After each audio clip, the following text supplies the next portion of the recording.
Hello बच्चों। आज हम क्लास 10th के लिए साइंस के इम्पोर्टेंट क्वेश्चन करेंगे जो थ्योरी बेस्ड होंगे। ठीक है, देखिए ये क्वेश्चन यूपी बोर्ड 2025 के लिए इम्पोर्टेंट क्वेश्चन है। यदि आपने पूरी वीडियो ध्यान से देखी तो आपको ये क्वेश्चन याद भी हो जाएंगे। ठीक है, अब देखिए क्वेश्चन कौन कौन से हैं। फर्स्ट है समजातीय श्रेणी क्या है। दूसरा है कार्बन की सार्वतोमुखी प्रकृति पर टिप्पणी लिखें। तीसरा है सक्रियता श्रेणी पर टिप्पणी लिखें। चौथा है धातु और अधातु के गुणधर्म लिखें। ठीक है, अब देखिए क्वेश्चन नंबर फर्स्ट का जो आंसर है वो किस प्रकार आप लिखेंगे एग्जाम में। क्या पूछा आपसे, समजात श्रेणी, तो आप हेडिंग डाल लेंगे। अब देखिए क्या होती है समजात श्रेणी। समजात श्रेणी में कार्बनिक यौगिक, अब देखिए कार्बनिक यौगिक कौन कौन से होंगे, जिनमें कार्बन उपस्थित होगा उन्हें हम क्या कहेंगे, कार्बनिक यौगिक को बढ़ते हुए या घटते हुए अणुभार, ठीक है, अणुभार के क्रम रखा जाता है तो क्या कहलाती है वो श्रेणी, समजाति श्रेणी कहलाती है। दोबारा फिर समझ लीजिए, समजाति श्रेणी में कार्बनिक यौगिकों को बढ़ते हुए या घटते हुए अणुभार के क्रम रखा जाता है तो क्या कहलाती है वो श्रेणी, समजाति श्रेणी कहलाती है। देखिए यहाँ पर एक समजाति श्रेणी मैंने पहले बना रखी है, समझिए आप ये कैसे बनाएंगे।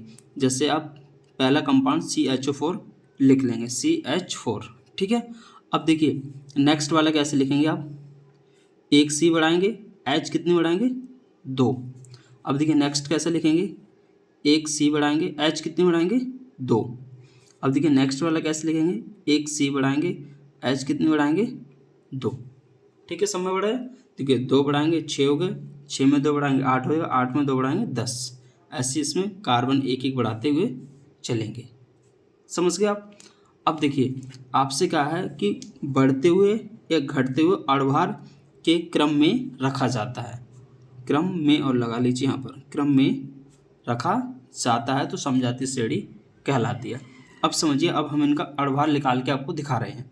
जैसे CH4, अब देखिए कार्बन का अणुभार कितना होता है, मैंने लिख दिया पहले 12, तो यहाँ पे क्या लगेंगे 12, ठीक है। और देखिए दूसरे का निकालेंगे आप, प्लस का साइन लगाएंगे।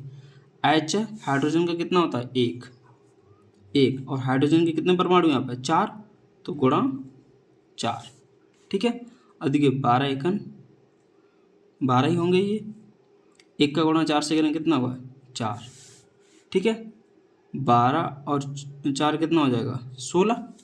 अब देखिए हम इसका निकाल रहे हैं, C यहाँ कितने 2, और एक कार्बन का कितना होता है 12, 2 हैं, 2 से गुणा, प्लस का साइन लगाएंगे हाइड्रोजन का निकालने के लिए। हाइड्रोजन का कितना होता है 1, हैं कितने 6, ठीक है।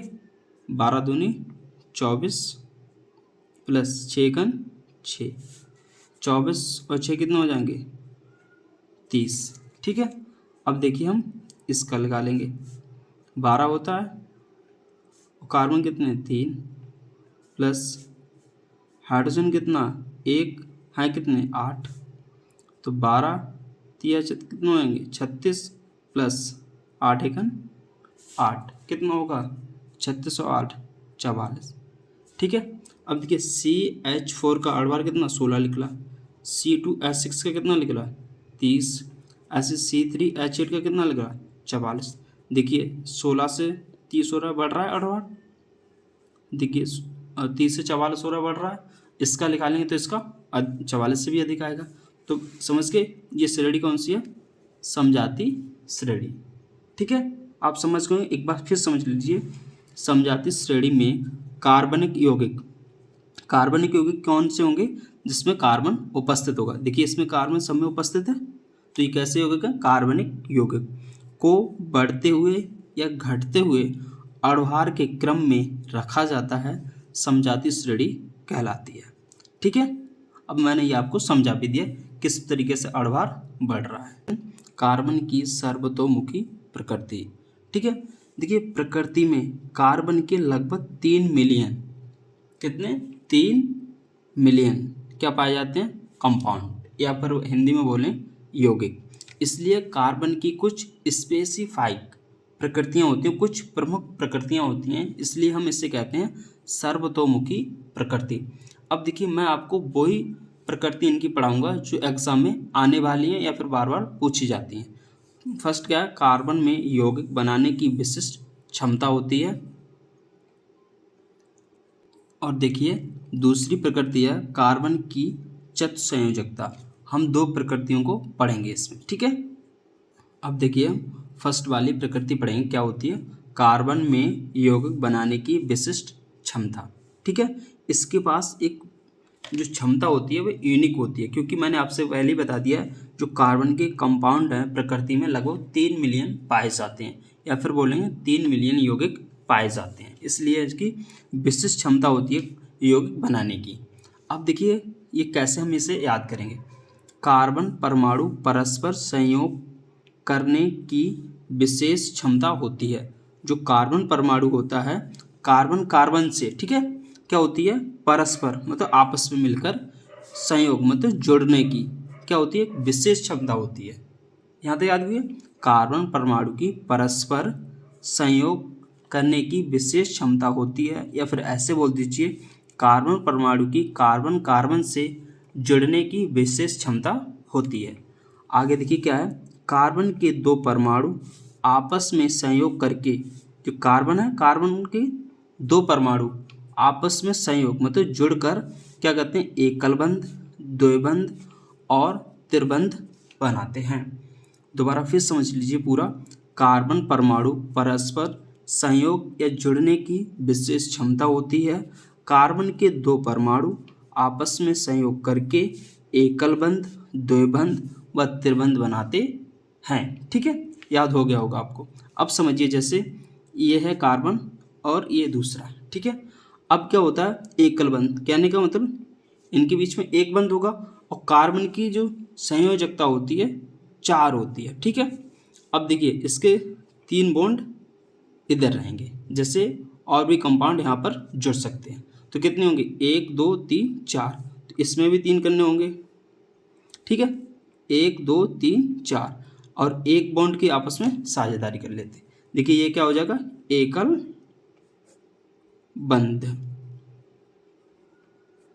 ठीक है।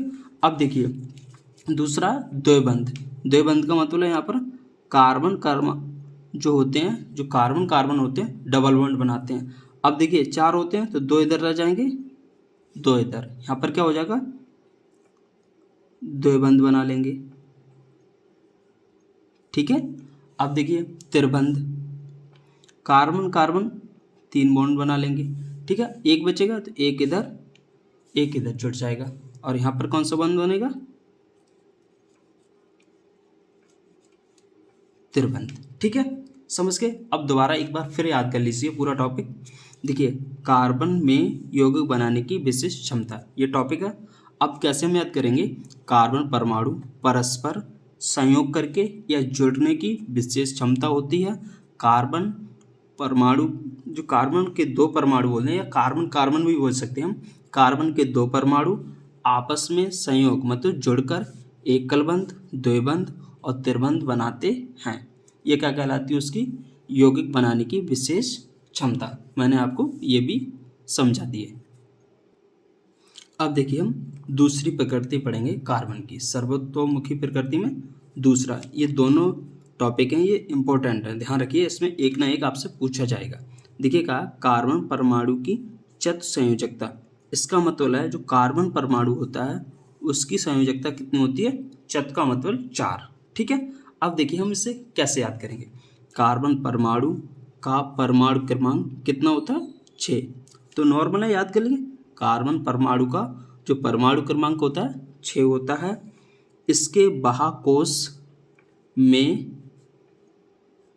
में कितने इलेक्ट्रॉन होते हैं, 4, इसके बाह्यकोश में 4 इलेक्ट्रॉन होते हैं।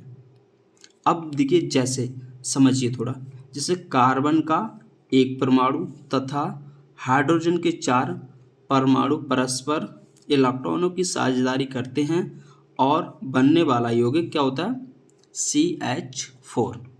अब देखिए मैं आपको बताता हूँ CH4 बनता कैसे। देखिए कार्बन है, कार्बन का जो परमाणु क्रमांक कितना होता है, 6। अब देखिए इसका जो इलेक्ट्रॉन विन्यास हम कैसे करेंगे, इधर थोड़ा बेसिक समझिए। जैसे KLMN,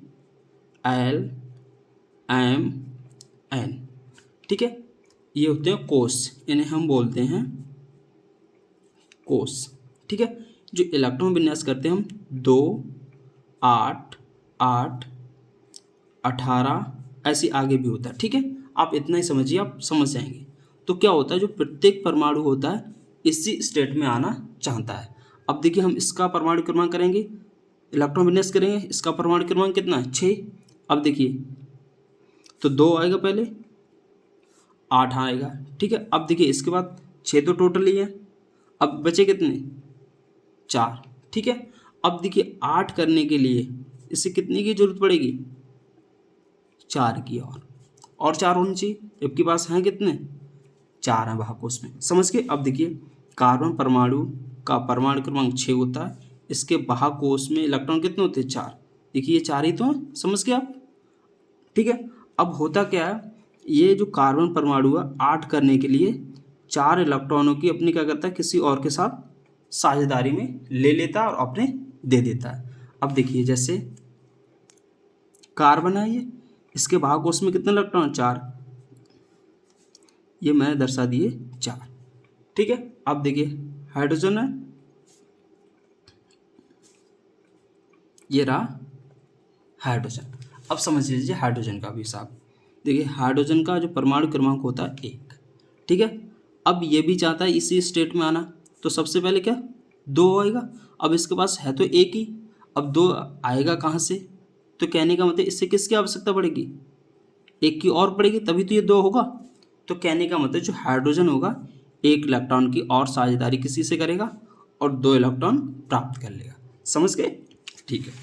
तो हाइड्रोजन के पास 1 इलेक्ट्रॉन है, इसी भी हाइड्रोजन के पास बाहकोष में, इसके भी, ठीक है।